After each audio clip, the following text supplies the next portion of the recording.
رشتے داروں کے ساتھ رحم کرو گے تو حدیث میں ہے کہ تمہاری عمر بھی بڑھ جائے گی، تمہاری روزی بھی بڑھا دی جائے گی۔ سبحان اللہ، بے شک۔ تو اگر چاہے تو کہ ہماری زندگی میں برکت ہو، ہماری روزی میں برکت ہو، تو رحم دل بن جاؤ، سخت دل نہ بنو۔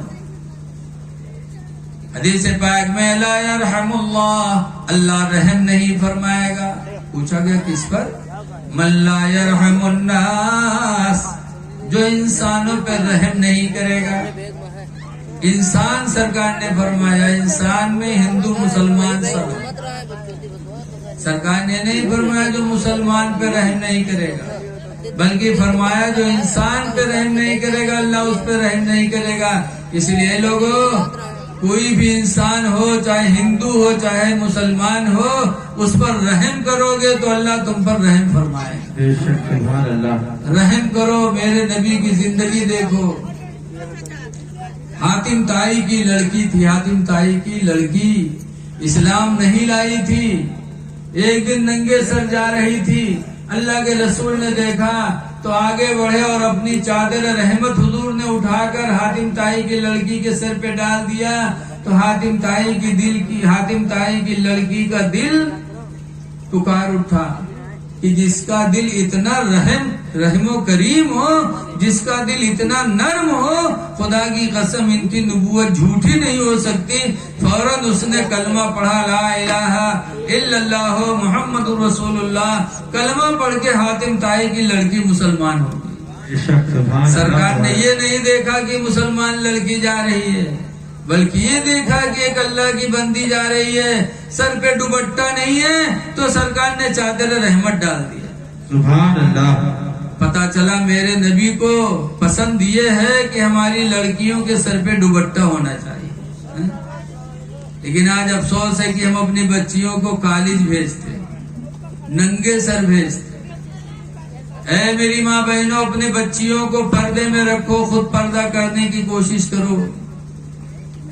ایک انصاریہ عورت تھی مدینہ طیبہ میں، تو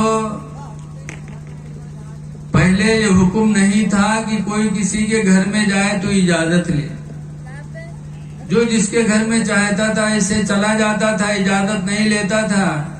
تو ایک انصاریہ عورت آئی بارگاہ نبی میں، کہنے لگی اللہ کے رسول، ہم لوگ گھر میں ہوتی ہیں، کبھی سر پہ دوپٹہ ہوتا کبھی نہیں ہوتا، کبھی جسم سے کپڑا ہٹا رہتا ہے، اور لوگ گھر میں چلے آتے، تکلیف ہوتی ہے۔ کاش اسلام میں یہ حکم نازل ہو جاتا کہ بغیر اجازت لیے کوئی گھر میں داخل نہ ہو۔ تو قرآن کی آیت نازل ہو گئی ان کے کہنے پر، یا ایھا الذین آمنوا لا تدخلوا بیوتا غیر بیوتکم، اے ایمان والو تم میں سے کوئی کسی کے گھر میں داخل نہ ہو اپنے گھر کے علاوہ، حتی تستانسوا وتسلموا علی اہلھا، یہاں تک کہ اجازت لے لو اور سلام کر لو۔ تو بلکہ عورتوں کے اندر پردے کا اہتمام تھا، اس لیے اللہ نے انہیں عروج عطا فرمایا۔ اے میری ماں بہنوں، تم اپنی لڑکیوں کو زندہ، اپنی لڑکیوں کو ننگے سر نہ رہا دیا کرو، انہیں پردے میں رکھو، خود بھی پردے میں رہو۔ پردے میں رہ کر زندگی گزارنا ہمارے تمہارے لیے عزت کا سبب ہے۔ آپ سے گزارش ہے کہ آپ حضرات ان چند چیزوں پر عمل کرنے کی کوشش کریں، اللہ ہمیں بھی عمل کی توفیق عطا فرمائے۔ آمین۔ اور یہ ساری چیزیں جبھی ہوں گی جب ہمارے تمہارے اندر علم ہو۔